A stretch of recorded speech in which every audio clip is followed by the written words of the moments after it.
Summer holidays வந்தாச்சு, நம்ம GT ஹாலிடேஸும் வந்தாச்சு. GT holidays, South India's #1 travel brand. Stone bench மற்றும் 2D என்டர்டைன்மெண்ட் தயாரிப்பில் கார்த்திக் சுப்ராஜ் இயக்கத்தில் சூர்யா நடிக்கும் ரெட்ரோ வெற்றி நடை போடுகிறது.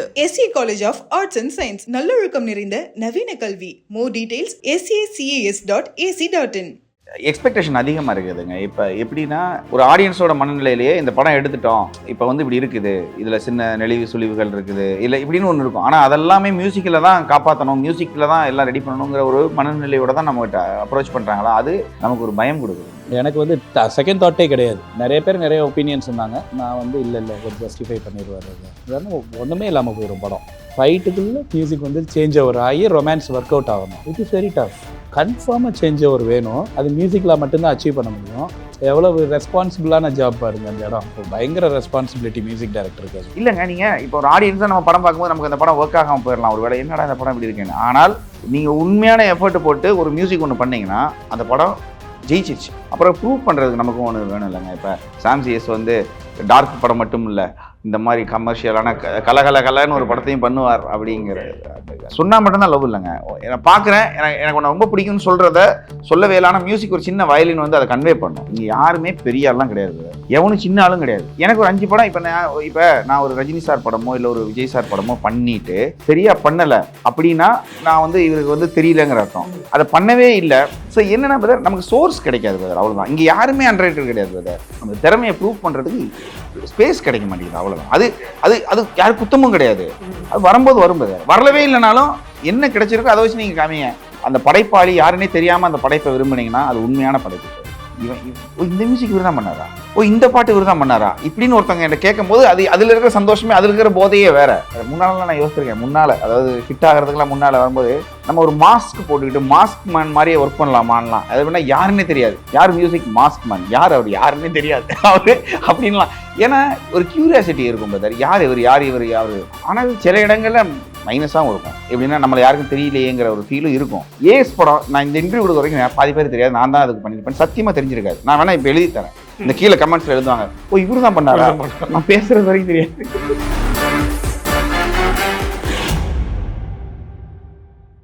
சார் நம்ம வந்து ஏஸ்க்காக பண்ற 80வது I am so happy to be a part.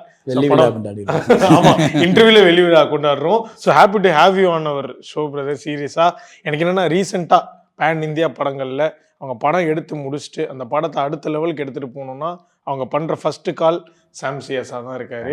அந்த இடம் உங்களுக்கு இப்போ இருக்கு. அப்பார்ட் ஃப்ரம் எல்லாமே நான் காமிக்கல சொன்னாலும் அதுதான் உண்மை.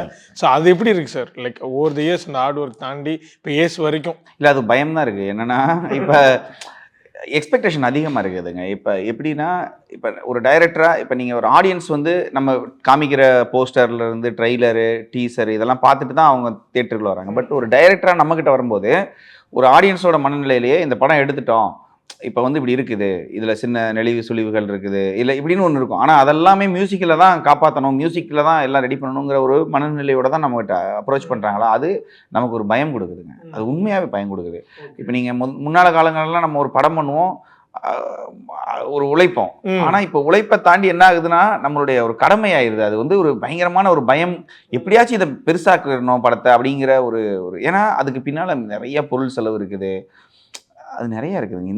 இந்த படத்தை நம்ம ஏஸாக இருக்கட்டும், இல்லை புஷ்பாவெல்லாம் பண்ணல. புஷ்பாவெல்லாம் எப்படின்னு கேட்டிங்கன்னா, இவ்வளோ பெரிய படம் இத்தனை கோடிகள் எடுத்துருக்குறாங்க, இதுக்கு வந்து 13 நாளில் ஒரு மியூசிக் பண்ணி கொடுக்கணுங்கிற ஒரு டாஸ்க்கு 13 days. ஆமாங்க.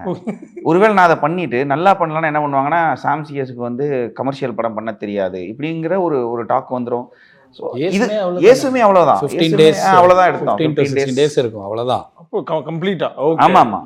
சோ இந்த ஒரு 15 நாளைக்குள்ள நம்மளுடைய எல்லா படமுமே நல்லா பண்ணணும்னு இருக்கு இல்லையா, அதனால லைவும் பண்ணணும். ஆமா, லைவும் பண்ணி அவர் ரொம்ப அடமெண்டா லைவ் பண்ணிட்டாரு. அது ஆக்சுவலா சார் சொன்னாரு. சாரோட இதுக்கு முன்னாடி ஒரு கான்வர்சேஷன் சொல்லிட்டு இருந்தப்போ அவர் வந்து லைக் நீங்க சாம்சிஎஸோட ஒர்க் பண்ணது எது உங்களுக்கு பயங்கரமா பிடிச்சிருந்தப்போ அவர் ரொம்ப ஷார்ட் பீரியட் ஒரு லைவ் பண்ணாரு. ஸோ அது வந்து ஆன் த ஃப்ளோ இருந்தது. நம்ம எல்லா படத்துக்குமே அது பண்ணுறோங்க. அது ஏன்னா அது பண்ணும்போது தியேட்டரில் அதுக்கான ஒரு ரிசல்ட் இருக்கும். ஸோ ஏசு வந்து நான் சொல்கிறேன்ல, இப்போ நிறைய படங்கள் ஒரே ஜானரில் அப்படியே பண்ணிட்டு இருக்கிற போது ஏசு வந்து டிஃப்ரெண்ட் ஒவ்வொரு சீன்லேயே பல எமோஷன்ஸ் இருக்கும். ஜாலியாக உங்களுக்கு ஒன்று தராங்கன்னு நினைக்கிறேன். ஜாலி இல்லை, ஜாலின்னு செகண்ட் ஹாஃப்லாம் பார்த்தீங்கன்னா சீரியஸாகவே இருக்கும். பட் சீரியஸ்குள்ளேயுமே திடீர்னு ஒரு காமெடி, திடீர்னு ஒரு எமோஷனல், இப்படி இந்த மாதிரி நிறைய ரொம்ப வேரியேஷன் இருந்துச்சு. அதாவது எமோஷன் வந்து நிறைய மேலே கீழே அப் டவுன் இப்படி மாறி மாறி போயிட்டே இருந்தது. ஸோ அது ஒரு நல்ல ஒர்க் பண்ணுறது நமக்கு ஜாலியாக. ரொம்ப கஷ்டம் அது பஞ்ச் பண்ணுறது. அது வந்து எமோஷன்ஸ் வந்து ஒரே மூடில் போயிடுச்சுன்னா ரொம்ப ஈஸினா அது ஒரு கம்பேரிட்டிவ்லி ஈஸியான ஒரு விஷயம். உங்களுக்கு வேரியேஷன்ஸ் வரையில் நீங்கள் மியூசிக்கும் ஜம்ப் அடிக்கக்கூடாதுல்ல, மியூசிக்கலாகவும் அது தப்பாக இருக்கக்கூடாது, சேம் டைம் எமோஷனலும் மாறணும். ரொம்ப ரொம்ப ரொம்ப டஃப் அது. ஆக்சுவலாக அது சூப்பராக பண்ணார். எனக்கு இந்த படம் ஆக்சுவலிங்க உண்மையாக ஆத்மார்த்தமாக படம் பெரிய லெவலில் வரணும், பெரிய லெவலில் ஹிட் ஆகணுங்கிற ஆசைகள் ரொம்ப இருந்தது. அதுக்கு காரணம் என்னென்னா, இந்த படத்தில் நடித்த எல்லாருமே பார்த்தீங்கன்னா டைமிங்காக எங்கேயுமே ஒரு அவையவாகவே இருந்திருக்க மாட்டாங்க. யோகி பாபுவும் விஜய் சேதுபதி அவருமா இருக்கட்டும், ஹீரோயினுக்கும் அவருக்கும் எல்லாமே அந்த லவ் சீக்வன்ஸ் எல்லாம் எனக்கு வந்து ரொம்ப ரசித்து பண்ணோம். அந்த அவங்களோடது எல்லாருக்குமே ஒரு டைமிங் கரெக்டாக மேட்சாக இருந்துச்சு. ப்ளஸ் படத்தோட ஒரு குவாலிட்டியான மேக்கிங்கு. ஆக்சுவலி என்னென்னா அந்த காலத்தில் வந்து இப்போ ஜப்பானில் கல்யாணராமன் இல்லைனா வந்து அது ரஜினி சாரும் கமல் சாரும் படிச்சிருப்பாங்கல்ல ஒரு படம். அந்த படம்லாம் பார்த்தீங்கன்னா சிங்கப்பூர், மலேசியா அப்படின்னு பார்க்கும்போது வழக்கமாக என்ன பண்ணுவாங்கன்னா சிங்கப்பூரே காமிப்பாங்க. ஏன்னா நம்ம ஊரில் சிங்கப்பூர் பார்க்காதவங்கலாம் பார்த்துக்கிறதுன்னு சொல்லிட்டு சிங்கப்பூரை பற்றி காமிப்பாங்க. பட் இது சிங்கப்பூருங்கிறது ஒரு பேஸ். ஆனால் அதில் நடக்கிற ஒரு கதை, வெளிநாட்டில் போய்ட்டு ஒரு படத்தை இவ்வளோ இதாக எடுக்கணும்னு இருக்குது பார்த்தீங்களாங்க. நம்ம ஊரில் எடுக்கிறதே ரொம்ப கஷ்டங்க. நம்ம ஊர் ஸ்ட்ரீட்லேயே நீங்கள் ஒரு சேஸ் எடுக்கிறதெல்லாம் ரொம்ப கஷ்டம். ஸோ அந்த ஊரில் போய் எடுக்கிறதுங்கிறது இன்னும் பயங்கர. உள்ளே பூந்து விளையாடி இருக்கீங்க நீங்கள். ஆமாம், அதுவும் அந்த ப்ரீ இன்டர்வலுக்கு முன்னாடி வந்த சேஸ்லாம் வந்து உண்மையில் அது பயங்கரமாக இருந்தது சார். ஆக்சுவலாக வந்து இப்போ நம்ம அதை பற்றி பேச முன்னாடி நம்ம பேசியிருந்தோம், லைக் வெரி ஃபர்ஸ்ட் கால் உங்களுக்கு லைக் ஓகே சாம்சிஎஸ் வச்சு நம்ம போகலான்ற டெசிஷன் நீங்கள் எடுத்ததுக்கான காரணம் இல்லை. அது படத்தில் நீங்கள் இப்போது இது நான் எடுத்த காலுங்கிறத தாண்டி ஆடியன்ஸாக நீங்கள் பார்த்துருப்பீங்கல்ல, இது சாம்சிஎஸ் ஜஸ்டிஃபை பண்ணியிருக்காருன்னு உங்களுக்கு தோணுதில்ல. இப்போ நானும் ஒரு ஆடியன்ஸ் தானே, எனக்கு என் படமாக இருந்தாலும் நம்ம பார்க்கையில் இவர் போடுற மியூசிக் வந்து இதில் எப்படி கரெக்டாக பொருந்தும் அப்படின்னு ஒன்று இருக்குல்ல. ஏன்னா எனக்கு வந்து செகண்ட் ஹாஃப் வந்து ரொம்ப ரொம்ப முக்கியம் மியூசிக்கலாக. ஃபஸ்ட் ஹாஃபில் வந்து நிறைய டைலாக்ஸு இதை வச்சு ஏதாவது ஒன்று பண்ணிடலாம். ஃபஸ்ட் ஹாஃப்லேயும் ரொமான்ஸ் ரொம்ப முக்கியம். ரொமான்ஸ் வந்துட்டு ரொம்ப அந்த மியூசிக் தப்பாக போட்டோன்னா முடிஞ்சிச்சு, ஒன்றுமே ஒர்க் ஆகாது, அது எதுவுமே ஒர்க் ஆகாது. அப்போ வந்து எனக்கு வந்து தாட்டே கிடையாது. நிறைய மியூசிக் டைரக்டர்ஸ் அப்ரோச் பண்ணாங்க, அந்த இதில் இருக்குது. பட் அந்த செகண்ட் ஹாஃபில் அந்த மாஸை வந்து யாரால் அதை வந்துட்டு அச்சீவ் பண்ண முடியும் அப்படின்னு சொல்லி பார்த்தா, அந்த மாஸ் வந்து ஃபஸ்ட்டு வந்துட்டு டிக்கு முடிஞ்சு போச்சு. அதில் நாங்கள் வந்து கவலையே பட தேவையில்லை. சாம்சிஎஸ் வந்து ஈஸியாக பண்ணிடுவார் அதுவை. அப்புறம் எல்லோரும் வந்து சில பேர் கேட்டாங்க, அவர் ஹியூமரை ஒர்க் அவுட் பண்ணிடுவாரா, ரொமான்ஸை ஒர்க் அவுட் பண்ணிடுவாரா அப்படின்னு. அவருக்கு இப்போ ரீசெண்டாக வந்த படங்கள் தான் நமக்கு தெரியும் அவர் அதை ஒர்க் அவுட் ஹியூமரு ஞாபகம். ஆனால் ரொமான்ஸ் ஒர்க் அவுட் பண்ண படங்கள் வந்துட்டு நிறைய இருக்குது. அதெல்லாம் நம்ம ஃபாலோ பண்ணால் தெரியும் நமக்கு. ஸோ அதனால் எனக்கு வந்து இந்த கால் வந்து செகண்ட் தாட்டே கிடையாது. என் ஃப்ரெண்டு சதீஷ் இருக்காப்புல, நானும் சதீஷ்கிட்ட பேசிகிட்டு இருந்தேன், சாம்சிஎஸ்கிட்ட பேசுவோம் அப்படின்னு சொன்னால் அவர் மூலிமா தான் பேசின உடனே இவர் சொன்னார், அது நம்ம ஃப்ரெண்டை ஒத்துக்குவார், ஒன்றும் பிரச்சனை இல்லை வாங்க அப்படின்னாரு. எனக்கு வந்து செகண்ட் தாட்டே கிடையாது. நிறைய பேர் நிறைய ஒப்பீனியன் சொன்னாங்க. நான் வந்து இல்லை இவர் ஜஸ்டிஃபை பண்ணிடுவார், அதை இல்லைன்னா ஒன்றுமே இல்லாமல் போயிடும் படம். அதனால் எனக்கு எந்த ஒரு செகண்ட் தாட்டுமே கிடையாது. அவர் தான் பண்ணணும்னு நான் ஃபிக்ஸ் பண்ணியாச்சு பண்ணது. ஓகே, நம்ம நிறைய ஒர்க் அந்த நீங்கள் ரிகார்டிங் ஏஸ் நீங்கள் பண்ண ஒர்க்ஸ் பிடிச்சிருந்து பர்டிகுலர்லி நம்ம கூட பேசும்போது மென்ஷன் பண்ணியிருந்தோம். அந்த பார் ஃபைட் சீக்வன்ஸில் வந்து அவங்க அரையறதுக்கு நீங்கள் ஒரு பீட் போட்டிருப்பீங்க, அது ருக்மிணி போடுற இடத்துல. அது ஒன்றும் இல்லைங்க, அவங்க எப்பயுமே பார்த்தீங்கன்னா அவங்க ரெஃபரன்ஸில் வந்து பார்த்தீங்கன்னா எப்பயுமே கட் பண்ணுற எல்லாமே ஒரு டைமிங்கில் கட் பண்ணுவாங்க. பட் அவங்க வந்து வேற ஒரு ரெஃபரன்ஸ் மியூசிக் அதில் போட்டுருந்துருக்காங்க. எனக்கு அது தெரியாது. பட் நம்ம பண்ணும்போது என்னென்னா அதில் ஒரு பீட் இருக்குது. ஏன்னா ஃபஸ்ட் டைம் அந்த பொண்ணு வந்து இவர் வந்து ஒரு இன்ட்ரெஸ்டோட பார்க்குது. இன்ட்ரெஸ்டோடனா ஒரு சின்னதாக ஒன்று ஆரம்பிக்குது. அது ரொம்ப இம்பார்ட்டன்ட். நம்ம அந்த சீனோட பர்பஸ் ஃபைட் பண்ணுறாங்கிறது மட்டும் இல்லை, ஒரு சீனோட பர்பஸ் என்னன்னா இவளுக்கு ஒன்றுனா இவன் வருவார், இவர் வர்றதை அந்த பொண்ணு விரும்புதுங்கிறது தான் அதோட கான்செப்ட், கோர். ஆமாம். ஸோ அது பார்க்குறதுக்கும் ஜாலியாக இருக்கணும். ஏன்னா வந்து நிற்கிறவங்க மிகப்பெரிய டான் அப்படிலாம் கிடையாது. அந்த ஃபைட் பண்ண போகிறவங்களே சாதாரண ஒரு குடிச்சிட்டு சண்டை போடுறவங்க தான். ஸோ அதனால என்னென்னா அதை விட இதை வந்து கொஞ்சம் கிஃப்டாக பண்ணுவோம் இந்த ஃபைட் அப்படிங்கிற பண்ணது தான். அது எனக்கு அது ரொம்ப பிடிச்சிச்சு. நான் அவருக்கு போட்டு காமிச்சு, எனக்கு பயம் என்னன்னா ஒருவேளை ஒரு வேணான்னு வரான்லாம் இருந்தது. அது ஒரு சாங் ஃபீலுக்கு இருக்கும் அது. ஸோ அது பண்ணும்போது எனக்கு அந்த சீனில் இப்போ ட்ரிக்கு சொன்னோம் இல்லையா, அந்த சீன் ஒரு முக்கியமான சீன். அந்த இதுக்கு வந்து ட்ரிக்கியான மியூசிக் தேவைப்படும். ஏன்னா உங்களுக்கு ஃபைட்டுங்கிறது வந்து ஆக்ஷன், அது வந்து மாஸு. ரொமான்ஸுங்கிறது வேற ஃபீல். இப்போ நீங்கள் ஃபைட்டுக்குள்ளே ரொமான்ஸ் வைக்கிறதுனா எப்படி மியூசிக் போடணும்? ஆமாம், அது ரொம்ப சேஞ்ச் ஓவர் இருக்குல்ல அந்த இடத்துல. ஃபைட்டுக்குள்ளே மியூசிக் வந்து சேஞ்ச் ஓவர் ஆகி ரொமான்ஸ் ஒர்க் அவுட் ஆகணும், விச் இஸ் வெரி டஃப். அந்த இடத்துல வந்து கன்ஃபார்மாக சேஞ்ச் ஓவர் வேணும். அது மியூசிக்கில் மட்டும்தான் அச்சீவ் பண்ண முடியும். இவ்வளோ நேரம் நம்ம படத்தை காட்டிக்கிட்டு இருக்கையில் நம்மளோட இந்த இடத்துல தான் இந்த பொண்ணுக்கு இவர் மேலே வந்து இன்ட்ரெஸ்ட் வந்ததுங்கிறத பஞ்ச் பண்ணோம். அப்போது அது எங்கே நிற்கிதுன்னா பியூர்லி 100% மியூசிக்கில் வந்து நிற்கிது. இப்போ எவ்வளவு ரெஸ்பான்சிபிளான ஜாப் பாருங்க அந்த இடம். இப்போ பயங்கர ரெஸ்பான்சிபிலிட்டி மியூசிக் டைரக்டர். சொன்ன மாதிரி எடுத்துகிட்டு வந்து மொத்தமாக அது நீங்கள் பிடிச்சிக்கங்க சார். சிஎஸ் அந்த இடம் நீங்கள் தான் பார்த்துக்கணும். நீங்கள் சொன்ன உண்மையாகவே அது ஒரு பயம் தான் வருது. இப்போ பயம் ஏன்னாங்க, இப்போ நீங்கள் கடைசியாக ஒரு ஆப்ஷன் இருக்குது படங்களுக்கு. எப்பயுமே டேபிளில் வந்து ஒரு படம் டேபிளில் உண்டாகுன்னு சொல்லுவாங்க. அதாவது எடுத்துகிட்டு வந்துடுவீங்க, அதை வந்து ஒரு எடிட் டேபிள்லையும் ஒரு மியூசிக் பேக்ரவுண்ட்லாம் பண்ணி வரும்போது ஒரு படத்துடைய கலரே மாறிடும். நிறைய படங்கள் வந்து மிகப்பெரிய ஹிட்டானதுக்கும் அதான் ரீசன், மிகப்பெரிய தோல்வியானதுக்கும் அதான் ரீசன். அது முக்கியமான பார்ட்டு, ஒரு எடிட்டிங்கும் மியூசிக்குங்கிறது லாஸ்ட்டில். ஸோ நம்ம மேலே அவ்வளோ பெரிய ஒரு இது இருக்கும்போது ஒரு படம் நம்மளால் வந்து என்றைக்குமே பாதிச்சிடக்கூடாதுன்னு நான் நினைப்பேங்க. அது சில டைம் பர்சனலாக நான் சொல்கிறது, வேறு சில படங்கள்லாம் இருக்குது. பர்சனலாக அந்த படத்தை பார்க்கும்போது நமக்கு இந்த படம் என்னடா தப்பாக எடுத்துட்டாங்க போல இருக்குது, சொன்ன கதை சொன்ன மாதிரி இல்லையே இப்படின்லாம் தோணும். ஆனால் உடனே வந்து நம்ம சரி இதுக்கு எதாவது அப்படிலாம் கிடையாது. நீங்கள் அதுக்கு நல்லா பண்ணி அந்த படம் ஜெயிச்சிருக்கு. ஓகே, நம்மளோட ஒர்க் ஜென்யூனாக இல்லைங்க. நீங்கள் இப்போ ஒரு ஆடியன்ஸாக நம்ம படம் பார்க்கும்போது நமக்கு அந்த படம் ஒர்க் ஆகாமல் போயிடலாம், ஒரு வேளை என்னடா இந்த படம் இப்படி இருக்கேன்னு. ஆனால் நீங்கள் உண்மையான எஃபர்ட் போட்டு ஒரு மியூசிக் ஒன்று பண்ணிங்கன்னா அந்த படம் ஜெயிச்சிருச்சு. அதுக்கு அப்போ நம்ம என்ன கான்ஃபிடென்ட் வருதுன்னா, சரி நமக்கு ஒரு படம் சரியில்லைன்னு தோணுது, ஆனால் நம்ம மியூசிக் போட்டால் ஒரு படம் நல்லா வருதுன்னா ஏன் அதை நம்ம பண்ணக்கூடாதுன்னு சொல்லி ஒவ்வொரு படத்தையும் நம்ம அப்படி தான் ட்ரை பண்ணுறோம். பட் சில படங்கள் எடுத்த உடனே சூப்பராக இருக்கும்.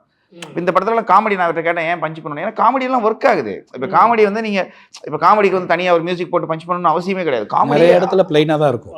பிளைனாக மியூசிக்கே போட்டிருக்க மாட்டோம், ஏன்னா காமெடி ஒர்க் ஆகுது. அது எதுக்கு நம்ம போய் நோண்டிக்கிட்டு இது ஒரு காமெடி அப்படிங்கிறதுக்காக நம்ம அப்படிலாம் கிடையாது. காமெடினா ஆட்டோமேட்டிக்காக பார்த்த உடனே சிரிச்சிருந்தாங்க. இந்த படத்தில் அது நிறைய இடத்துல ஒர்க் ஆச்சு.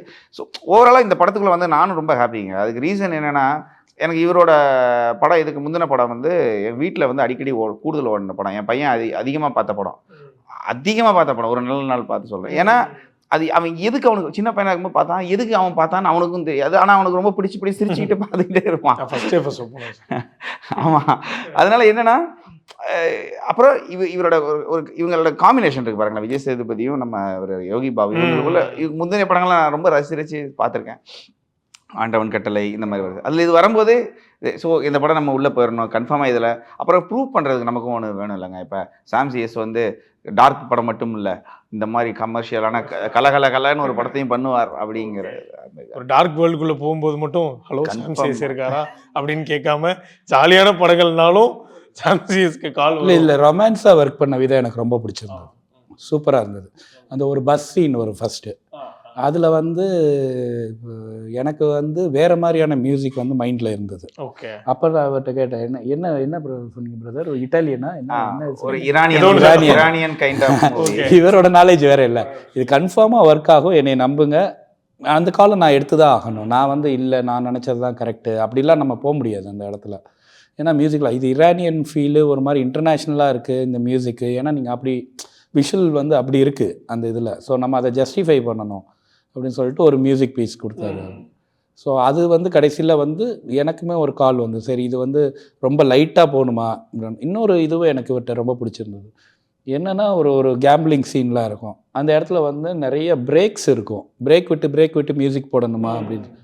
அப்போ அவர் சொன்னார் இல்லை இந்த சீன் வந்து நீங்கள் இன்னும் கொஞ்சம் டைட்டாக வந்து மியூசிக்கில் தான் டைட் ஆக்க முடியும். அந்த மியூசிக்கை நம்ம கொஞ்சம் நிறைய மியூசிக்ஸ் வந்து இந்த எல்லா சீனுக்கும் அப்படி வாசிக்கல, எல்லா சீனுக்கும் நிறைய மியூசிக் வேணும்னு சொல்ல, பட் அந்த பர்டிகுலர் சீனுக்கு வந்துட்டு நிறைய மியூசிக் வேணும், அப்போ தான் அந்த சீன் டைட் ஆகும், உங்களுக்கு வந்துட்டு ரொம்ப கிரிப்பாக இருக்கும் அப்படி சொன்னோன்னா அந்த சீனோட கலரே மாறிச்சு அதுக்கப்புறம். ஸோ உங்களுக்கு அதெல்லாம் ரொம்ப இப்போ நீங்கள் எப்பயுமே மியூசிக் வந்துங்க நான் என் திறமையை ஃபுல்லாக காமிக்கணும்னு நினைக்கவே கூடாதுங்க. இப்போ நீங்கள் லவ் சீக்வன்ஸ் ஏன் நம்ம வந்து ஒரு ஃப்ரெஞ்ச் கைண்ட் ஆஃப் மூவி இல்லைனா வந்து ஒரு ஈரானியன் டைப் மியூசிக் வந்து ஒரு மினிமல், அதாவது கோட்ரேட் ஆர்கெஸ்ட்ரல்னு சொல்லுவாங்க, ரொம்ப மினிமலான ஆர்கெஸ்ட்ரலாக பண்ணுறது. அது ஏன் பண்ணோன்னா விஜய் சேதுபதி சாரோட பெர்ஃபார்மன்ஸ் இருக்கு இல்லையா, அவர் வந்து நீங்கள் நம்ப மாட்டீங்க, ஒரு 96னு ஒரு படம் நான் பார்த்துருக்கேன், அவர் உள்ளே வந்து அவ்வளோ ஃபீல் இருக்கும், அதை வந்து சொல்ல மாட்டார், ஆனால் அதை வந்து அவர் எக்ஸ்பிரஷனாக வந்து காமிப்பார்ல. அப்போ ஆல்ரெடி மக்களுக்கு வந்து டியூன்டாக இருக்காங்க, இவருக்கு வந்து ரொமான்ஸ் வந்தால் அவர் உள்ளே வச்சு எப்படி பண்ணுவாருன்னு தெரியும். அப்புறம் அந்த பொண்ணு அவங்களோட ரியாக்ஷன்ஸ் வேறு லெவலில் இருக்கும். ஸோ என்னன்னா இவங்க ரெண்டு பேரோட வெறும் பார்க்க தான் செய்கிறாங்க. அந்த இடத்துல நம்ம வந்து இப்போ ஃபார் எக்ஸாம்பிள் இப்போ ரொம்ப ட்ராமாட்டிக்காக நெஞ்சுக்குள் பெய்திலும் மாமழை மாதிரி ஒரு கிட்டாரு அப்படியெல்லாம் வந்து ரொம்ப ட்ராமாட்டிக்காக ரொம்ப ட்ராமாவாக பண்ணாமல் ஒரு சின்ன வயலின் ஒரு சின்ன ஒரு இதில் பண்ணும்போது என்ன ஆகுதுன்னா அது இன்னும் மெச்சூர்ட் ஆகுது. இவங்க 2 பேருக்குமான ஒரு சொன்னால் மட்டும்தான் லவ் இல்லைங்க. நான் பார்க்குறேன், எனக்கு உன்னை ரொம்ப பிடிக்கும்னு சொல்கிறத சொல்லவே இல்லாமல் மியூசிக் ஒரு சின்ன வயலின் வந்து அதை கன்வே பண்ணும். ஸோ இவங்களோட லவ்வை ஏன் மெச்சூர்டாக கொண்டு போகிறோம்? நான் தொடக்கத்துலேருந்து கிராஃபாக என்னவா இருக்குன்னா, இந்த பொண்ணுக்காக இவர் என்ன வேணாலும் பண்ணுவார். இந்த பொண்ணுக்கு இவர் இந்த படத்தோட கதையே அதானே. ஆமாம், இந்த பொண்ணுக்காக இவர் போய் ஒரு விஷயத்த பண்ண போறாரு அப்படின்னா அந்த அளவுக்கு அந்த பொண்ணை பிடிக்கணும்னா அது வெறுமனே வந்து இருந்துடக்கூடாது. அது வந்து அதுக்கான ஆழம் அதிகமாக இருக்கணும். அந்த பொண்ணு அவ்வளோ பிடிக்கணுங்கிறத நீங்கள் எப்படி கன்வே பண்ணுவீங்க மியூசிக்கலாக? இல்லைனா அவர் வந்து ஒரு 5 சீன் பண்ணணும். எப்படின்னா அந்த பொண்ணு திடீர்னு ரோட்டில் தடுக்கி விழுந்துச்சு, உடனே இவர் போயிட்டு ஐயோடின்னு ஃபீல் பண்ணி ஹாஸ்பிட்டலில் கொண்டு போகணும். இது மாதிரி ஒரு 10 சீன் பண்ணணும். அதெல்லாம் பண்ணவே வேணாம். பண்ணாமல் ஒரே சீனில் என்ன பண்ணலான்னா, சே என்ன லவ்டா இவங்க 2 பேருக்குள்ள இவருக்கு அப்படின்னு காமிச்சிட்டிங்கன்னா அதுக்கப்புறம் அந்த பொண்ணுக்கு என்னன்னாலும் கன்ஃபார்மாக பண்ணுவார். பண்ணலன்னா ஆடியன்ஸ் கேட்பாங்க ஏன். ஓகே. எனக்கு இந்த இதுலையும் இன்னொரு செகண்ட் ஹாஃப்ல ஒரு சீக்வென்ஸ் வரும். பப்ளு வந்து மீட் பண்ணுவார்ல ரெஸ்டாரண்ட் சீன். அதில் வந்து ஆம்பியன்ஸில் வந்து வயலின் இருக்கும். ஆம்பியன்ஸில் வந்து வயலின் செலவும் வயலினும் இருக்கும் ஆம்பியன்ஸில். ஸோ அவர் அதுக்கு முன்னாடி சீனில் இருந்தே அங்கே இருந்து வயலினும் இதையும் கொண்டு வர ஆரம்பிச்சுட்டு இந்த இடத்துல வந்து கனெக்ட் பண்ணியாச்சு. ஸோ அந்த இடத்துக்கு வரையில் அந்த ஆம்பியன்ஸ்க்காக வயலின் பண்ணோன்னு அவர் கிடையாது. அது எனக்கு ரொம்ப பிடிச்சிருந்துச்சு அந்த அப்ரோச். அதுக்கு முன்னே வந்து ஒரு அந்த ட்ரெஸ்ஸை பார்க்குற சீன்ல இருந்தே வயலின் ஆரம்பிச்சிருவாங்க. அவங்க ட்ரெஸ்ஸு பார்க்குறதில்ல, அவங்க நடந்து வர்ற சீன்ல இருந்து வயலின் ஆரம்பிக்கும். அப்படியே அந்த வயலின் மியூசிக்கும் செல்ல மியூசிக்கும் வந்து அப்படியே கனெக்ட் ஆகி இங்கே இதோட ஆம்பியன்ஸோட மீட் ஆகினாங்க. இப்போ நாங்கள் இவர் கூட லேட்டராக தான் நான் இவர் கூட ஜாயின் பண்ணேன். ஒருவேளை ஃபர்ஸ்ட்லேருந்து பண்ணுறோன்னா நான் பண்ணுற படங்களுக்கெல்லாம் முன்னாலே தீம் மியூசிக்கெல்லாம் பண்ணி கொடுப்போம். அப்போ ஸ்கிரிப்ட் படிச்சுட்டு நாங்கள் என்ன பண்ணுவோம்னா, நானும் டைரக்டர்லாம் உட்காந்து பேசியிருக்கோம். இதுக்கு முன்னால் படங்கள் வஞ்சகர் உலகம்லாம் ஒரு படம் பண்ணோம். நான் என்ன சொன்னேன்னா, ஒரு ஃபைட் நடக்குதுன்னாரு. சரி இப்போ அந்த ஃபைட்டுக்கு வந்து என்ன பண்ணலான்னா, ஒரு ரேடியோ அங்கே ஒரு ரேடியோவை மட்டும் காமிங்க, அவ்வளோதான். ரேடியோ ப்ளே ஆகிட்டு இருக்கணும், அவ்வளோதான். என்ன ப்ளே ஆகலாம் இல்லை, ஏதோ ஒன்று ப்ளே ஆகிட்டு இருக்கணும்னு. கடைசியில் அந்த ஃபைட்டுக்கு நான் என்ன மியூசிக் பண்ணேன்னா, பக்கா கிளாசிக்கல் சாங், ஒரு கிளாசிக்கல் சாங் போட்டு அதை டப்ஸ்டப்பாக மாற்றி ஃபைட்டுக்கு யூஸ் பண்ணோம். ஸோ இது முன்னாலேயே நம்ம இப்போ இவர் கூட தெரிஞ்சிருந்தா. இது வந்து நான் லேட்டராக தான் ஜாயின் பண்ணேன். இருந்தாலும் அவர் அந்த வயலின் பிட்டு வச்சிட்டாரு, அதை நம்ம மேட்ச் பண்ணிட்டோம். ஒருவேளை இல்லைன்னா நம்ம இந்த மாதிரி ஒரு ஹெல்த்தியான டிஸ்கஷன் நடக்கும். நிறைய படங்கள் அந்த மாதிரி பண்ணியிருக்கோம். என்ன சொல்லணும்னா, இப்போ ஒரு டேப் ஒரு ரேடியோவை மட்டும் அந்த இடத்துல வச்சிருங்க. அதுக்கு நீங்கள் க்ளோஸ் போடலன்னா கூட பரவாயில்ல, சம்மந்தமே இல்லாத மியூசிக்காக இருக்கும். ஒரு பழைய ரெட்ரோ ஏதோ ஒன்று வரும். புது இதில் என்னடா இப்படி வருது மியூசிக் ஆரம்பிக்கிறாங்கன்னு பார்த்தா அங்கே ஒரு ரேடியோ இருக்குது, அதுலேருந்து பாட்டுங்கிற மாதிரி அதை அப்படியே நம்ம ஒரு எலாபரேட் பண்ணி வேறு ஐடியாஸ் தான். இது பெரிய விஷயம்லாம் கிடையாது. இன்னுமே நான் பண்ணுற படங்களில் நான் சாமோட ஒர்க் பண்ண போகிறேன். இப்போ இன்னைக்கே சொல்கிறேன், சாம் சேஸோட எனக்கு ரொம்ப பயங்கர கம்ஃபர்டபுள் ஆகிடுச்சு. எனக்கு கம்ஃபர்ட் ஜோன் வந்து ரொம்ப ஜாஸ்தி ஆகிடுச்சு இவரோட ஒர்க் பண்ணுறதுல. இப்போ நான்லாம் எப்படி யோசிக்கிறேன்னா, இப்போ நான் வந்து ஃபைட்டை வந்து சாங்காகவே அதை வந்து கம்போஸ் பண்ணி பண்ணலாம். அதில் ஒரு ரிதம் இருக்குல்ல. இப்போ லாஸ்ட் ஃபைட்டில் வந்து எனக்கு ரொம்ப ஆசை, இன்னும் கொஞ்சம் டைம் கிடச்சிருந்ததுன்னா அதை வந்து ஒரு சூப்பர் சாங் ஆக்கியிருக்கலாம். கிளைமேக்ஸ் ஃபைட்டை வந்து சாங். இப்போ அடுத்தெல்லாம் படங்கள் பண்ணையில் முன்னாடியே யோசிச்சோம்னா முன்னாடியே சாங் கம்போஸ் பண்ணிடலாம் ஃபைட்டுக்கு, இல்லையா? கன்ஃபார்ம் ஒரு சூப்பராக ஒரு ஃபைட்டுக்கு ஒரு சாங் கம்போஸ் பண்ணி ஒரு இப்போ வந்து அது சாங்காக ஆயிடுது. இல்லை, பர்பஸ் நம்ம ஒரு ஃபைட்டோட பர்பஸ் என்னன்னு மட்டும் பார்த்தா போதும். இப்போ ஒரு ஃபைட்டு தன்னோட குடும்பத்தை அழிச்சவரை ஹீரோ கடைசியாக பழி வாங்குறாரு, அவன் தான் கடைசி வில்லன், அவனை தான் கொள்றாருன்னா அந்த இடத்த நம்ம எப்படி எமோஷனலி தான் நான் ட்ரீட் பண்ணுவேன். ஃபைட் இருக்கும், அதில் பயங்கர எமோஷன் இருக்கும். ஏன்னா என்ன எமோஷன் இருக்குன்னா, பிரதர், உன்னை அடிக்கும் போது ஃப்ளாஷ் கட்டில் என்னுடைய ஞாபகம் என்னவா இருக்கும், இறந்து போன அவருடைய மனைவியாக இருக்கலாம், இல்லை. ஸோ அந்த ஃபைட் அப்படி பண்ணலாம். இன்னொன்று வந்து ஜாலியாக வந்து கெத்த காமிச்சு ஒருத்தர் அடிக்கிறாருன்னா அது வேற மாதிரி.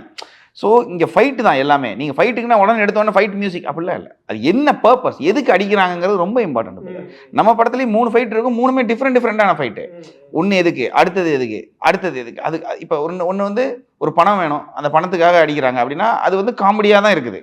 செகண்ட் அந்த இவருக்கு ஸோ அது காமெடியாக ட்ரீட் பண்ணல. ஆனால் அந்த ஃபைட்டை பெருசாக்கிட்டு நான் பயங்கர மியூசிக் போகிறேன்னொன்னே என்ன டைரக்டர் சரியாக எடுக்கல போல இருக்கு ஃபைட்டுக்கு அப்படிம்பாங்க. ஸோ இங்கே எல்லாமே கலந்து தான். ஸோ என்னென்னா, நான் அப்படி தான் ஒவ்வொரு படத்தோட ஃபைட்டையுமே இது பண்ணுறேன். ஸோ ஃபைட்டுக்கு அப்படி மெனக்கிடுறதுனால தான் எல்லா ஃபைட் மாஸ்டருடைய படம், தமிழ் சினிமாவில் இருக்கிற மிகப்பெரிய எல்லா ஃபைட் மாஸ்டரும் டைரக்ட் பண்ண எல்லா படத்துக்கும் நான் தான் மியூசிக் பண்ணியிருக்கிறேன். அது எனக்கு ஒரு பெருமை. அது ஆமாம், ஏன்னா அவங்களுக்கு அந்த மீட்டர் தெரியும், நம்ம சும்மா ஏனாதானு பண்ணாமல் பண்ணுறோங்கிறது. அதனால அது ஒரு பெருமை தான் நமக்கு. அது நம்மளுக்கு ஒரு காமன் ஆடியன்ஸாக வெளில பார்க்குறப்போ ஒரு பயங்கர என்டர்டெய்னிங்கான ஃபிலிம், ஒரு main stream commercial cinema. But அதுக்கு பின்னாடி இவ்வளோ ஹார்ட் ஒர்க் இருந்தால் தான் இவ்வளோ என்டர்டெய்னிங்கான ஒரு ஃபிலிம் கொடுக்க முடியும். கிராஃப்ட் வந்து உங்களுக்கு இன்னைக்கு 2 பேரும் சொல்கிறப்ப தெரியுது உங்கள் பர்செப்ஷனில் நீங்கள் என்ன ஒர்க் பண்ணியிருக்கீங்க, நீங்கள் என்ன ஒர்க் பண்ணியிருக்கீங்கன்ட்டு. இப்போ எனக்கு என்ன கேட்கணும்னு தோணுச்சுன்னா, இப்போ நீங்கள் சொன்னீங்களே ஒரு இன்ஸ்ட்ருமெண்ட், அந்த instrument that will change anything அந்த சீன் பொறுத்த வரைக்கும்னு. நீங்கள் பார்த்து ரசித்தது இந்த இன்ஸ்ட்ருமெண்ட் சாம்சியஸ் யூஸ் பண்ணது இந்த படத்துக்கு இந்த பர்டிகுலர் சீனுக்கு, இப்போ நீங்கள் அந்த வயலின் சீன் சொன்ன மாதிரி வேறு ஏதாவது? ஓகே, நிறைய இருக்குது. இப்போ ஒரு சீன் காமெடி சீன் இருக்கும், அதில் பேக்ரவுண்டில் ஃப்ளூட் இருந்தது, அது அப்படியே ஃப்ளூட்டாகவே அதான் சொல்றேன்ல, எனக்கு அதெல்லாம் எனக்கு வந்து இவரு பர்பஸ்ஃபுல்லா எடுத்தாரா? ஒரு காமெடி, பயங்கரமான காமெடி இருக்கா. ஒரு யோகி பாபு வந்து அந்த ஒரு ஸ்ட்ரீட் ஃபுட் மாதிரி ஒரு இடத்துல வந்து ரோட்ல உட்காந்து பேசிக்கிட்டு இருப்பாரு. அங்க பின்னால ஒருத்தர் ஃப்ளூட் வாசிக்கிட்டு இருப்பாரு. அவர் வந்து ஆக்சுவலி ஒரு மலேசியன், அவர் பார்த்தா ஃபாரினர் மாதிரி தான் இருக்கிறாரு. அவர் என்ன தமிழ் பாட்டு அதுக்காக வாசிக்க முடியாது, அவர் வேற ஏதாவது ஒன்று வாசிப்பாரு. ஸோ அதை மேட்ச் பண்ணி இந்த காமெடிக்கு அந்த மியூசிக்கா மாத்தி அந்த ஃப்ளூட்ல எடுத்துக்கிட்டீங்க. ஆமா, ஓகே. இல்ல ஒருவேளை அப்படி இல்லைன்னா நான் வேற ஏதோ ஒன்று கஷ்டப்பட்டு வேற ஒன்றும் பண்ணிட்டு இருந்திருப்பேன். ஆனா எனக்கு இவரு பண்ணதுனால என்ன ஆச்சுன்னா அதை அப்படியே ஜெல் பண்ணிட்டோம். ஓகே. இல்லை, இன்னொரு டஃப் இருக்கு.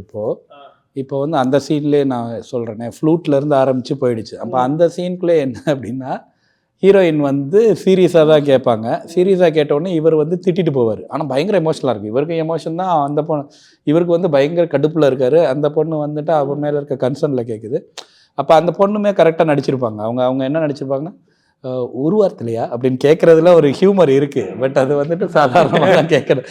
ஒரு வாரத்துலையா ஆனால் ஏன் நாள் ரொம்ப கம்மியாக இருக்குன்னு பார்க்குறியா, அச்சி தள்ளு அப்படின்னு சொல்லிட்டு போகல.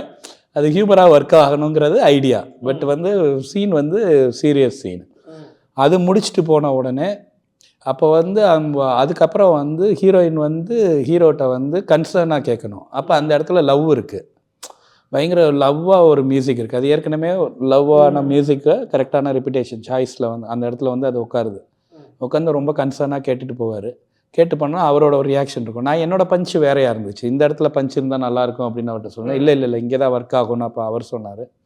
ஓகே, அங்கே ஒர்க் ஆகுது. ஒர்க் ஆகி அது போயிட்டே இருக்கையில் ரொமான்ஸ் போயிட்டே இருக்கும். அப்படியே திரும்பினோம்னா யோகி பாபு அதை பிடிச்சிட்டு நிற்பார். அப்போ நீங்கள் நல்லா நோட்டீஸ் பண்ணீங்கன்னா கையில் ரேடியோ இருக்குது, ரேடியோக்குள்ள அந்த மியூசிக். அதாவது எனக்கு இவருக்கும் ரொம்ப சிங்க் இருக்குது. எப்படின்னா நீங்கள் ரொம்ப எல்லாம் நாங்கள் மீட் பண்ணதில்லை, இது நாங்கள் 5வது தடவை மீட் பண்ணுறோங்க. இன்றைக்கி நம்ம மீட் பண்ணுறோம் இல்லையா, இது 5வது தடவை. நான் காரில் வரும்போது யோசிச்சுட்டு வந்தேன் எத்தனை தடவை மீட் பண்ணிருக்கோன்னு. ஃபர்ஸ்ட் ஹாஃப் பார்க்க வந்தார், செகண்ட் ஹாஃப் பார்க்க வந்தார். ஃபஸ்ட்டு படங்க எதுக்கு சொல்ல வரேன், நாங்கள் அவரை நான் புரிஞ்சுக்கிட்டேன் அவருக்கு என்ன தேவைங்கிறது. அவர் சொல்கிறாரு, அவர் எக்ஸ்பிளைன் பண்ணுறாரு. சிலர்லாம் என்ன பண்ணுவாங்க, நீங்கள் ஏதாவது பண்ணுங்கன்னு. அப்படி இல்லை, அவருக்கு வந்து கரெக்டாக வந்து உட்காந்து சொல்கிறாரு, எனக்கு இங்கே இது வரணுங்க, இந்த இப்படி வந்தால் நல்லாயிருக்கும், இங்கே இப்படி அப்படின்ட்டு நீங்களும் ஒன்று பண்ணுங்கள், உங்களுக்கு என்ன அப்படின்னு இந்த ஃப்ரீடம் கொடுக்குறாரு. ஸோ என்னன்னா ஒரு அண்டர்ஸ்டாண்டிங் ஆயிடுச்சு. அதனால என்னன்னா இப்போ நான் பண்ணி கொடுத்துட்டு வேணா பிரதர் எல்லாம் ஓகே, சின்ன சின்ன பஞ்ச் பாயிண்ட் நானே பார்த்துக்கிறேன் அப்படின்ட்டு நான் அப்படி தான் அவர் பண்ணுறாரு. சிங்க்குங்கிறது ரொம்ப முக்கியங்க. ஒரு டைரக்டருக்கும் ஒரு எனக்கு மட்டும் இல்லை, இப்போ நான் சொல்கிறது ஒரு கேமராமேனுக்கும் சரி டைரக்டருக்கும் ஒரு சிங்க் வேணும். இல்லைனா ஒரு ப்ராடக்ட் வந்து கிரியேட் ஆகுது. பட் எனக்கும் அவருக்கும் அதில் ஒரு இந்த படத்தில் மியூசிக்கலாக பயங்கரமாக ஒர்க் ஆச்சு. சூப்பர். அதனால பார்க்கும்போது எங்களுக்கும் ஒரு பயங்கர பிரமிப்பு. ஏன்னா லைக் பின்னணி இசை சாம்சியஸ்னு ஒரு இடத்துல போடும்போது எங்களுக்கு அதனுடைய ஒரு பிராண்ட் ஆயிடுச்சு. இப்போது பார்க்கும்போது ஓகே, இதில் என்னென்னமோ பின்னி படம் இல்லைங்க. நான் இதை வந்து பெருமையாகவே சொல்லிக்கிறேன். இவங்க வந்து படம் வந்து சத்தியமில் வந்து இது போட்டிருந்தாங்க, செலிபிரிட்டி ஷோ மாதிரி பண்ணியிருந்தாங்க.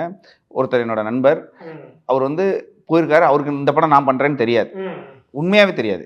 அவர் வந்து கொஞ்சம் லேட்டாக போயிட்டார். அதாவது டோட்டல் டைட்டில் எல்லாம் வரதுக்கு மேலே போயிட்டார். படம் பார்த்து ஒரு 4 சீனுக்கு அப்புறம் எனக்கு அங்கேருந்து அடிக்கிறார், இந்த ஏஸ் நீங்களா மியூசிக் பண்ணீங்கன்னு கேட்குறாரு.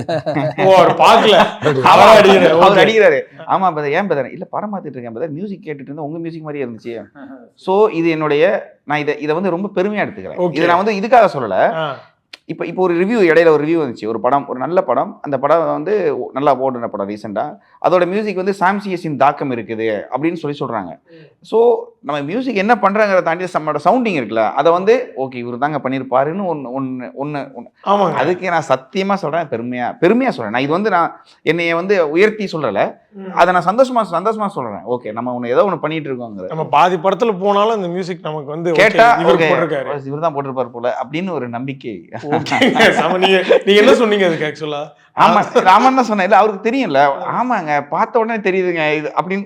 அது ஒரு பெருமையா இருக்கு. ஓகே. பட் நான் இவர்கிட்ட பேசும்போது சொல்லியிருந்தேன், நீ ஒரு சில இன்டர்வியூஸில் மென்ஷன் பண்ணியிருந்தீங்க, அது ரொம்ப ஹம்பிளாக மென்ஷன் பண்ணியிருந்தீங்க. இப்போ என் பையனை வந்து அனிருத் மாதிரி போடுவியான்னு கேட்குறான்ற மாதிரி ஸ்டில் நீங்கள் அன்ரேட்டடாக ஃபீல் பண்ணுற மாதிரி நிறைய இடங்களில் சொல்லியிருக்கீங்க. அது அன்ரேட்டடாக ஃபீல் பண்ணவே இல்லை. இவர் என்ன சொன்னார்னா, இவர் ஒரு எக்ஸ்பிளனேஷன் கொடுத்தாரு அழகா. அவர் அன்ரேட்டட் தான், ஏன்னா அவருக்கான படங்கள் இன்னும் இங்கே வரல அப்படின்ற மாதிரி. படங்கள் வரலன்னு சொல்லலை, அவருக்கான பொட்டன்ஷியல் வந்து அவரோட பொட்டன்ஷியல் நான் என்ன சொன்னேன் புரிஞ்சு எனக்கு நீங்க அவர் சொல்றது வந்து கிரவுண்ட் வேணும் விளையாடுறதுக்கு கிரவுண்டு. அவர் வந்து நான் என்னைக்குமே அவரை வந்து லோ கான்ஃபிடன்ஸ்ல பார்த்ததே கிடையாது. எனக்கு அந்த நீங்க அதான் கான்ஃபிடன்ஸ் லெவல் என்னைக்குமே அவர் என்ன சொன்னாருன்னு எனக்கு தெரியல. ஆனா நான் பார்த்த வரைக்கும் அவரு நம்ம அண்டர் ரேட்டட்லாம் ஃபீல் பண்ணல பிரதர். இங்க யாருமே ஓவர் ரேட்டடும் இல்ல பிரதர். நீங்க 5 படம் கண்டினியூஸா தப்பா பண்ணீங்கன்னா 6வது படம் நீங்க இருக்க மாட்டீங்க, இல்லைன்னா உங்களோட வேல்யூ கம்மியாயிரும். இதான் சிம்பிள் லாஜிக் பிரதர். இங்க யாருமே பெரிய ஆள்லாம் கிடையாது பிரதர், எவனும் சின்ன ஆளும் கிடையாது. எனக்கு ஒரு 5 படம் இப்போ நான் ஒரு ரஜினி சார் படமோ இல்லை ஒரு விஜய் சார் படமோ பண்ணிட்டு சரியா பண்ணலை அப்படின்னா நான் வந்து இவருக்கு வந்து தெரியலங்கிற அர்த்தம். அதை பண்ணவே இல்லை அப்படிங்கும்போது நான் வேற படங்கள் பண்ணிட்டு இருக்கேன். அது வந்து அதே மாதிரி அந்த இந்த மியூசிக் தூக்கி அதில் வச்சா சூப்பராக இருக்குன்னு ஒன்று வருது, ஒன்று பண்ணுறாங்கன்னா. இப்போ ரீசெண்டாக கூட ஒரு இன்டர்வியூவில் நான் பண்ண ஒரு மியூசிக் எடுத்து அண்ணாமலை படத்துக்கு வச்சு காமிச்சாங்க பிரதர். அது பார்த்தோன்னே நானே அப்போ தான் பார்க்குறேன், நல்லா தான் இருக்கும் போல இருக்குன்னு மனசுக்குள்ள நினச்சிக்கிட்டேன். ஸோ என்னென்ன பிரதர், நமக்கு சோர்ஸ் கிடைக்காது பிரதர், அவ்வளோதான். இங்கே யாருமே அண்டர்ரேட்டட் கிடையாது பிரதர், எல்லாருமே திறமைசாலிகள் தான். நான் உள்பட மற்றவங்களுமே இப்போ புது மியூசிக் டைரக்டர் எல்லாருமே திறமையானவங்க. அந்த திறமையை ப்ரூவ் பண்ணுறதுக்கு ஸ்பேஸ் கிடைக்க மாட்டேங்குது, அவ்வளோதான். அது அது அது யாரும் குத்தமும் கிடையாது. அது வரும்போது வரும் பிரதர். வரலவே இல்லைனாலும் என்ன கிடைச்சிருக்கோ அதை வச்சு நீங்கள் காமிங்க. இப்போ ஏஸ் பார்த்துட்டு ஒரு பையன் வெளில வந்து பேசினாரு, அது வைரல் ஆச்சு வீடியோ. மியூசிக்கே போட சொல்லாதீங்க ரொம்ப. சரி பிரதர், நான் சொல்லிட்டு சிலர் என்கிட்ட சும்மா காமெடியாக கேட்டாங்க, என்ன பிரதர் எவ்வளோ கொடுத்தீங்க அவருக்கு? என் ஃப்ரெண்டு தான், சும்மா விளையாட்டுக்கு. சத்தியமாக அவர் யாரும் கூட தெரியாது. இந்த அன்பு இருக்குல்ல, ஒருத்தவங்க வந்து நமக்காக பேசுகிறாங்க, இதை நீங்கள் எவ்வளோ கோடிகள் கொடுத்தாலும் என்ன சம்பாதிப்பீங்க இப்படி? ஸோ நீங்கள் ஒரு குவாலிட்டியான ஒர்க் அடிக்கடி கொடுத்துக்கிட்டே இருக்கிறதுனால தான் உங்களுக்கு இந்த மாதிரி ஒரு வேர்டு வருது. அதில் சந்தோஷம், அவ்வளோதான். இப்போ என்ன ஆகுதுன்னா, இதே மாதிரி எல்லா படத்தையும் பண்ணுவோம், அப்போ இதே மாதிரி 10 பேர் சொல்லுவாங்கன்னு தோணுது, அவ்வளோதான். ஓகே, ஸோ அவ்வளோதான், அந்த மைண்ட் செட் வந்தாச்சு அதுக்கப்புறம். ஏன்னா நீங்கள் சொன்னீங்க உங்கள் மியூசிக் வந்து வேறு இதில் போட்டால் செம்மையாக இருக்குது அப்படின்ற மாதிரி. பட் புஷ்பா 2 ஒர்க்குக்கு அப்புறமா, அதனோட ஹிட்டுக்கு அப்புறமா, அந்த மியூசிக் பேசப்பட்டதுக்கப்புறம் நீங்கள் வந்து ஒரு ரீல் போட்டிருந்தீங்க, லைக் வீடியோ. நீங்கள் அதுக்கு எப்படி கம்போஸ் பண்ணீங்கன்றது தான் இருக்குது, அப்பார்ட் ஃப்ரம் இன்டர்வியூஸ். பட் அந்த பொசிஷனிங் வந்து ரொம்ப முக்கியம்னு நினச்சிக்கிறீங்களா? ஏன்னா இவ்வளோ நாள் நீங்கள் மெயின் ஸ்ட்ரீமாக சொன்னது கிடையாது. Correct brother. இப்போ நம்மளுடைய ரன் வந்து ரொம்ப லாங் ரன் நினைக்கிறேன் பிரதர். ஒரே நாளில் வந்து நான் பெரிய ஆள் ஆகிட்டு அடுத்த நாள் கீழே போகிறதெல்லாம் நமக்கு இல்லை. இப்போ ஒன்றும் இல்லை பிரதர், நீங்கள் ஒரு படைப்பை விரும்புகிறீங்க, அந்த படைப்பாளி யாருன்னே தெரியாமல் அந்த படைப்பை விரும்புனீங்கன்னா அது உண்மையான படைப்பு பிரதர். இந்த மியூசிக் இவர் தான் பண்ணாரா, இந்த பாட்டு இவர் தான் பண்ணாரா இப்படின்னு ஒருத்தவங்க என்கிட்ட கேட்கும் போது அதில் இருக்கிற சந்தோஷமே, அதில் இருக்கிற போதையே வேற. நான் தான் பண்ணேன்னு ஒன்று காமிக்கும் போது எல்லாருக்கும் ரீச் ஆயிருது. ஆனால் என்ன ஆகுதுன்னா, இவ்வளோதானா இது அப்படின்றாயிருது. ஓகே, நான் இன்னொன்று யோசிப்பேன் பிரதர். முன்னாலலாம் நான் யோசிச்சிருக்கேன், அதாவது ஹிட் ஆகிறதுக்குலாம் முன்னால் வரும்போது நம்ம ஒரு மாஸ்க் போட்டுக்கிட்டு மாஸ்க் மேன் மாதிரியே ஒர்க் பண்ணலாமான்லாம். அது பண்ணால் யாருன்னே தெரியாது, யார் மியூசிக் மாஸ்க் மேன், யார் அவர் யாருன்னே தெரியாது அவரு அப்படின்லாம். ஏன்னா ஒரு கியூரியாசிட்டி இருக்கும் பிரதர், யார் இவர் பேரே சொல்லாம. ஆனால் சில இடங்கள்ல மைனஸாகவும் இருக்கும், எப்படின்னா நம்மளை யாருக்கும் தெரியலையேங்கிற ஒரு ஃபீலும் இருக்கும். ஆனால் அதை நம்ம கண்ட்ரோல் பண்ணிக்கிறணும். தெரியலன்னு நல்லது தானே. உண்மையாக தெரியலனா முன்னாடிலாம் இடையில 2-3 தடவை கூட பிரதர் எனக்கு அப்படி என்னடா நம்ம தெரியலையேன்னு ஃபீல் பண்ணியிருக்கேன். ஆனால் அதுக்கப்புறம் ஃபீல் பண்ணேன், ஏன் தெரியுமா பிரதர், உண்மையாக எனக்கு வந்து டீ வடையெல்லாம் இருக்குல்ல பிரதர், சாதாரண கடை இருக்குல்ல டீ கடை, நம்ம நார்மலாக அதில் போய் சாப்பிட்றது எனக்கு சத்தியமாக ரொம்ப பிடிக்கும். முன்னாலெல்லாம் போனால் ஃபோட்டோ எடுக்க மாட்டாங்க, நம்ம நார்மலாக குடிச்சிட்டு வந்துடுவோம் நம்ம பாட்டுக்கு. இப்போ வந்து ஃபோட்டோ எடுக்கிறாங்களா, அப்போ இங்கே இறங்கினா ஐயோ தப்பாயிருமா என்னங்க அப்படிங்கிற மாதிரி. அப்புறம் இன்னொன்று இறங்கினோடனே அவரெல்லாம் இங்கே வந்து டீ குடிப்பாருன்னு நினச்சி வேறு யாரும் நினச்சி என் கூடயே சேர்ந்து குடிப்பாங்க, அதெல்லாம் வேறு விஷயம். ஆனால் ஓகே, பட் இந்த புகழும் நம்மளை தெரியுதுங்கிறது, அதை விட நம்மளுடைய படைப்பு பேசப்படுதுன்னு இருக்குல்ல, அது இன்னும் பிரதர்.